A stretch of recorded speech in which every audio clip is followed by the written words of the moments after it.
Assalamualaikum warahmatullahi wabarakatuh.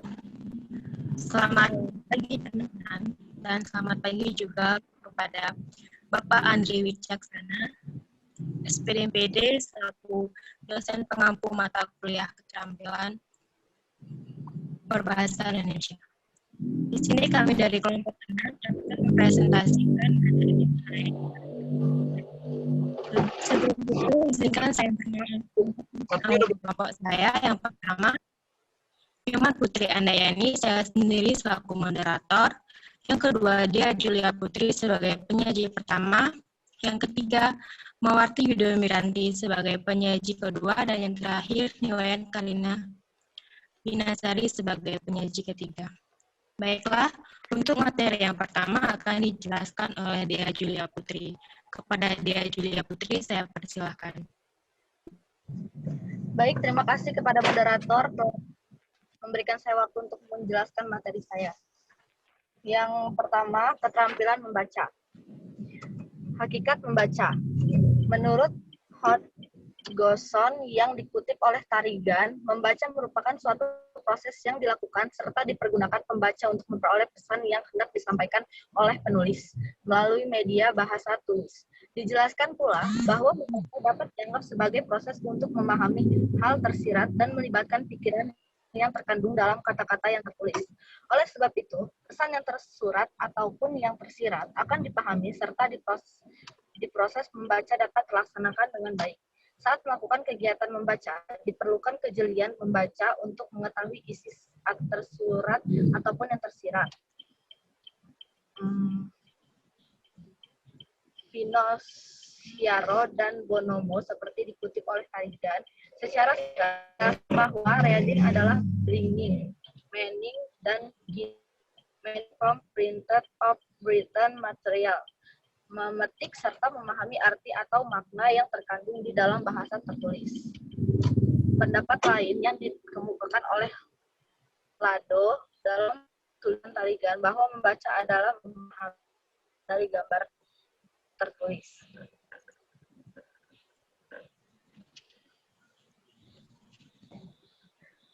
Di lain pihak, Suripin menyatakan bahwa membaca adalah memahami isi buku sesuai yang dimaksud olehnya. Samaan akan suatu isi buku atau bacaan merupakan hasil dari proses membaca, yaitu proses interaksi antara pembaca dan penulis.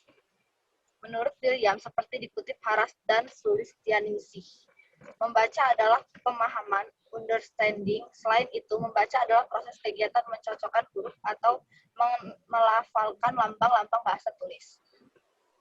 Dijelaskan oleh Bonomo yang dikutip oleh Haras dan Sulistianingsih bahwa membaca merupakan proses memetik serta memahami arti dari makna yang terkandung dalam bahasa tulis. Selain itu, membaca ialah kegiatan memetik makna atau pengertian, bukan hanya deretan kata yang tersurat saja.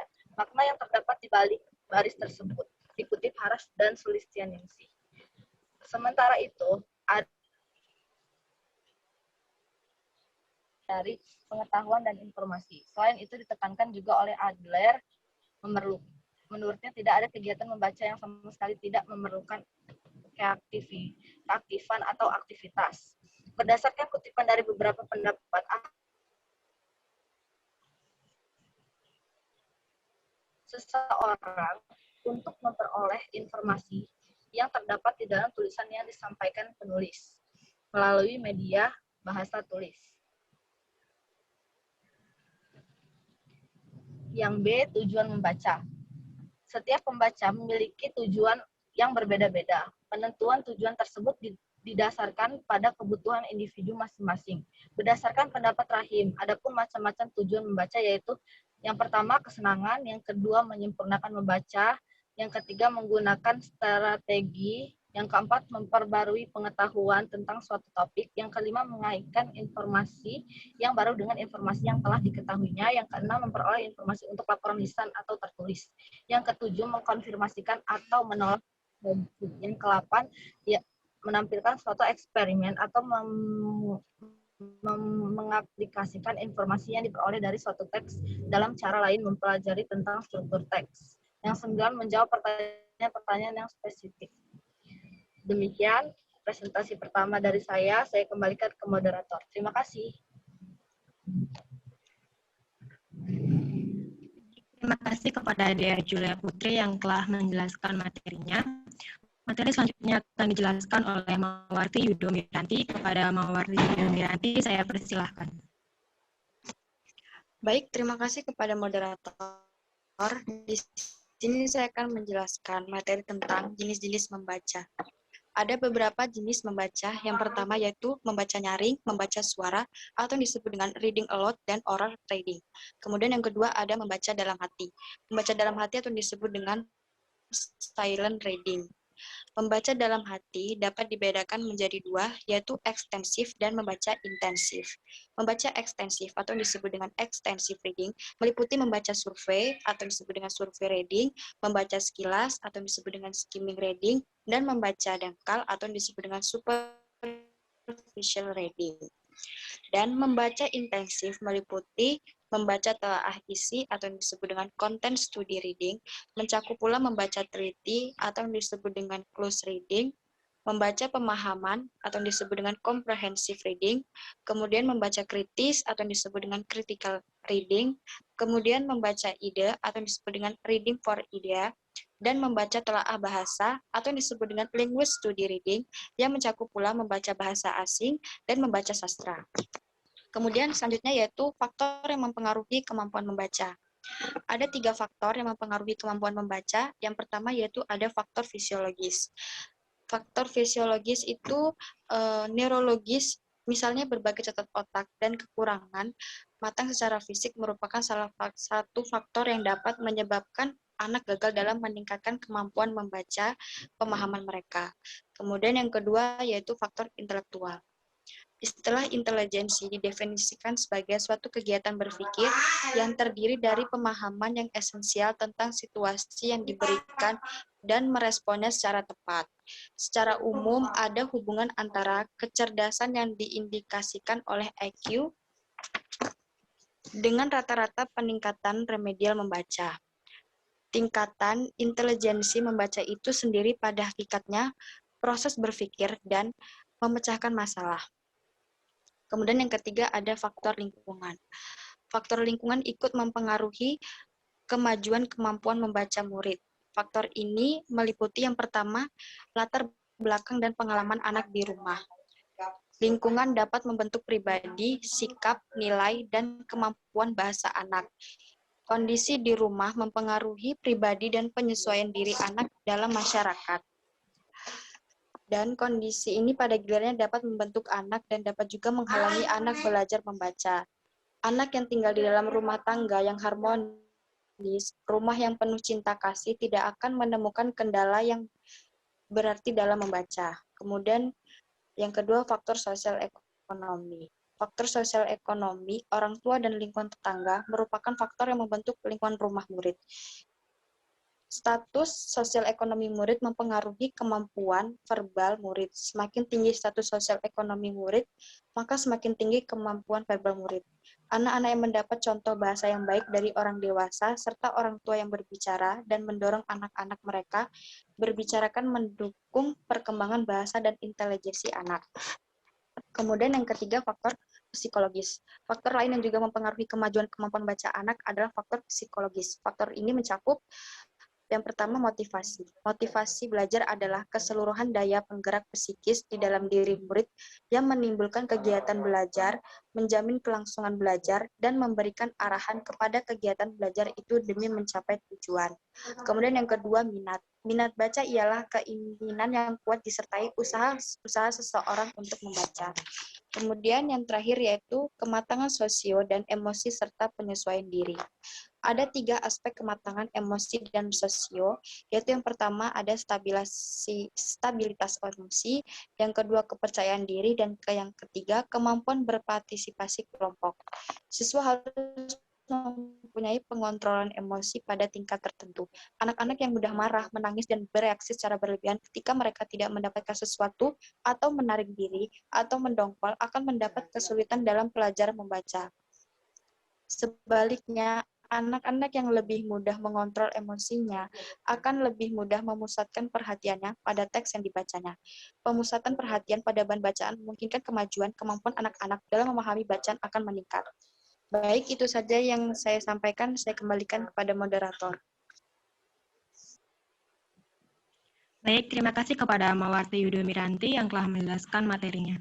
Materi selanjutnya akan dijelaskan oleh Niwayan Karna Winasari. Kepada Niwayan Karna Winasari, saya persilahkan. Baiklah, terima kasih kepada moderator. Materi selanjutnya yaitu yang E, tingkat pemahaman membaca. Menurut Nurgiantro, dalam tingkatan pemahaman membaca, terdapat taksonomi Bloom yang meliputi pengetahuan, pemahaman, apresiasi, analisis, sintesis, dan evaluasi. Taksonomi ini kemudian diadaptasi oleh Barrett yang diciptakan khusus untuk tes kemampuan membaca. Sedangkan menurut Hafini, tingkatan dalam membaca pemahaman dirinci sebagai berikut. Yang A, pemahaman harfiah. Pemahaman harfiah memberikan tekanan pada pokok pikiran dan informasi yang secara langsung diungkapkan dalam wacana. Yang B, ada pemahaman inferensial. Pemahaman inferensial ditunjukkan kepada siswa bila ia menggunakan buah pikiran atau informasi secara gamblang. Yang C, ada pemahaman mereorganisasi. Pemahaman mereorganisasi menghendaki siswa menganalisis, mensintesis, dan mengorganisasi buah pikiran atau informasi yang ditentukan secara eksplisit dalam wacana. Yang D, ada pemahaman evaluasi. Pemahaman evaluasi menanti respon siswa yang telah mengevaluasi dengan membandingkan buah pikiran yang disajikan dalam wacana dengan kriteria luar yang berasal dari pengalaman dan pengetahuan siswa atau nilai-nilai dari siswa. Dan yang terakhir, yang E, ada apresiasi. Apresiasi melibatkan seluruh dimensi kognitif karena berhubungan dengan dampak psikologis dan estetis terhadap pembaca.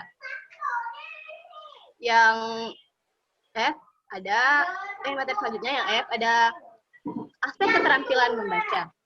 Membaca adalah keterampilan reseptif bahasa tulis.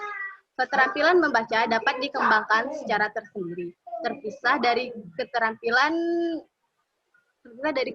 mendengar dan berbicara. Keterampilan mikro yang terkait dengan proses membaca ada 12, yaitu yang pertama, mengenal sistem tulisan yang digunakan, yang kedua, mengenal kosakata, yang ketiga, menentukan kata-kata kunci yang mengidentifikasikan topik dan gagasan utama, yang keempat, menentukan makna kata-kata termasuk kosakata sulit dari konteks tertulis. Yang kelima, mengenal kelas gramatikal, kata benda, dan kata sifat. Yang keenam, menentukan constitution dalam kalimat. Yang ketujuh, mengenal bentuk dasar sintaksis. Yang kedelapan, merekonstruksi dan menyimpulkan situasi, tujuan, dan partisipan. Yang kesembilan, menggunakan perangkat kohesif, leksikal, dan gramatikal guna menarik kesimpulan-kesimpulan. Yang ke-10, menggunakan pengetahuan dan perangkat-perangkat kohesif, leksikal, dan gramatikal untuk memahami topik utama atau informasi utama. Yang ke-11, membedakan ide utama dari detail-detail yang disajikan.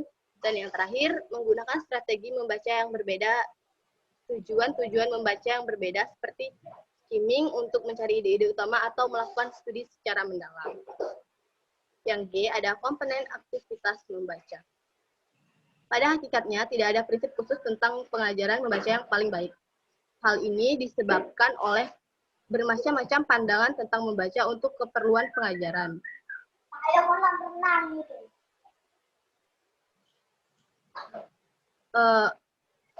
Prinsip pengajaran itu haruslah dipahami demi keberhasilan pengajaran membaca yang dilakukan, khususnya pengajaran membaca permulaan.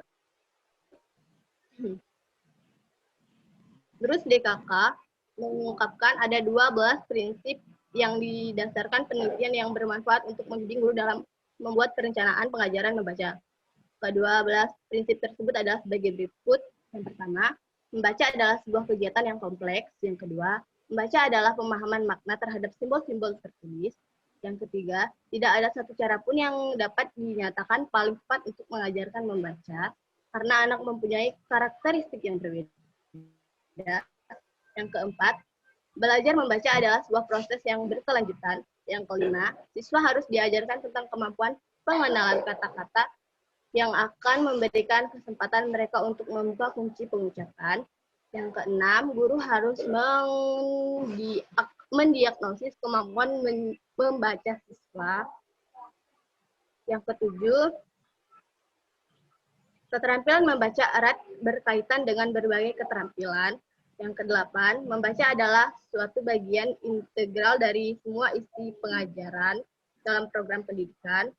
Yang kesembilan, siswa harus diberi kesadaran bahwa membaca itu penting. Yang ke-10, penikmatan membaca haruslah mendapat prioritas utama. Dengan membaca, siswa dapat menikmati berbagai informasi menarik. Yang ke-11, keterbacaan suatu bahan bacaan haruslah dipertimbangkan dari berbagai aspek pendidikan. Dan yang terakhir, membaca haruslah dilakukan dengan cara memungkinkan siswa untuk merasa sukses. Demikianlah materi dari saya kembalikan kepada moderator. Baik, terima kasih kepada Newan Karniawanasari yang telah menjelaskan materinya. Baiklah, itu tadi presentasi dari kelompok kami. Jika ada kesalahan, kami mohon maaf. Akhir kata saya ucapkan wassalamualaikum warahmatullahi wabarakatuh. Selamat pagi. Waalaikumsalam warahmatullahi wabarakatuh. Tunggu ya, Gojeknya nanti sampai sana soalnya